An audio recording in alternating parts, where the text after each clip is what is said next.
Okay, this is continuation with the interview with Captain Mines. The date still February 9th, 2008.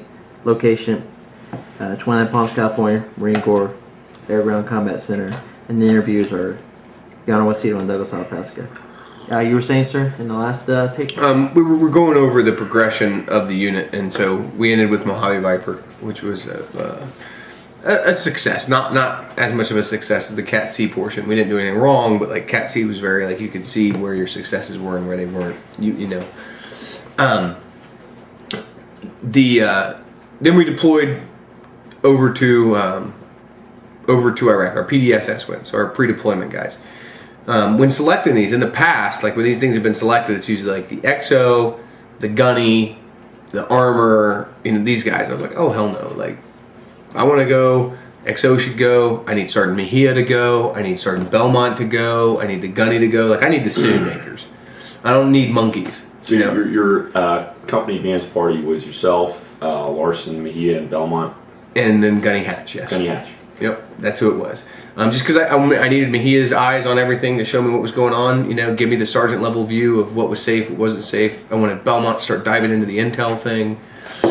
So we go there, and I go out on. We get out there that night and kind of get the view of it, and then I had to leave like the very next day to go to the Coin Academy, which is just basically they make everybody going in country go through the Coin Academy, which is just like, hey, you don't understand what counterinsurgency is, blah, blah, blah, blah, blah. So we go there and then come back. But what I had realized in my short period of time over there, or back in Ramadi before I had to go to the Coin Academy, I was like, the task org that we were thinking of doesn't work. Like I saw the task org instantly in my head, you know, like, okay, wait a minute, I need this to happen, I need that to happen. But I wasn't quite sure of it yet. So I got back to Coin Academy. I'm sitting in the Coin Academy and I started writing out philosophies and like what I needed to have happen. And so I rapidly realized like, I got to get a hold of guys back in the States. And things have changed so quickly. The Coin Academy, can you? The Counterinsurgency Academy, it's held by the Army over in Taji. They just basically teach you about counterinsurgency, about the government, and it's good. Like a lot of people hate it. I think it was good. I thought it was. What length of time was that? 5 days. So it was 5 days. And they covered things you'd already seen before to some degree. You know, 80% maybe, but like it's still good stuff. Like depending, but you know, if you're the guy who goes in there with a negative attitude, like I already know what's going on, just let me get in country, then you know you're not gonna get anything out of it. I was eyes open and learned things I didn't know before, so it was good.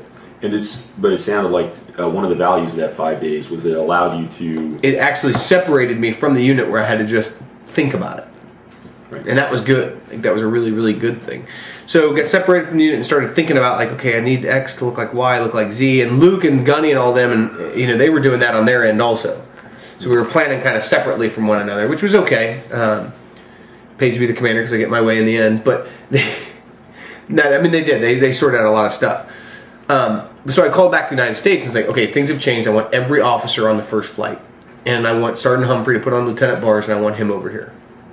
Because that's when I started metering out who was going where and when. When I got there, 1-6 owned 17th Street Sabotage as their primary place for their entire company. Then they would have one platoon rotate to an OP racetrack, which had all Marines in it, just overlooking a road. And then another location, they called it OP Firecracker, which they would rotate a squad over there at a time every couple hours, and that had 100 police in it. And now their augmentation. They initially coined the term augmentation team, but it had different meaning. It was one lieutenant over there who was just helping out with the Iraqi police. That was what he did. You know what I'm saying? It was kind of he would go over there, help those guys out, and come back. And I didn't like the rotation thing. I didn't think it was building the cohesion that I really wanted. So I knew I was putting a squad over in OP Firecracker right away, and I knew I was going to change its name instantly to whatever the name of the police called it, and they called it Jamea. And so like everything we did, we would change it to whatever the Iraqi name was. That's what we would call it. And so I knew that I needed to put somebody in there, and I wanted to put, you know, my number one guy that I could put on it and make it happen, and that was Humphrey. So had him promoted to a lieutenant. I knew I needed somebody good at 17th Street, which had 100 IPs and 100 Iraqi Army. So I wanted Mahika there running that show.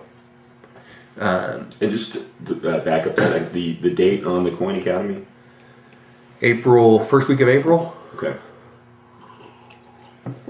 And so I call back and let those guys know, hey, look at this. Also, I need you to reorganize, because they had been organized to one squad. Each platoon had a squad of mobile. But I knew that wasn't going to work for me because I needed them broken down into just squads. There wasn't going to be a full platoon ability. So I was like, hey, I need you to make a mobile, 2 mobile sections. Like, just grab the number of guys, and then that's when I came back. And Coin Academy ends, I come back, Gunny, Hatch, and Sergeant Mejia, everybody's got their piece worked out. Like Sergeant Belmont's briefing me on intel's got to look like this, need a couple of these things. Sergeant Mejia's got the watch rotation worked out, what he thinks we should shift, what he thinks we shouldn't shift. And then, Gunny, Hatch, and the XO had worked out, hey, we think mobile should look like this, and, I started adjusting those things. And what it came down to is I knew that I was going to move into another police station that was a police station by itself called Azazia. What happened was where Azazia was, it was in the center of the city, basically, right where the marketplace was.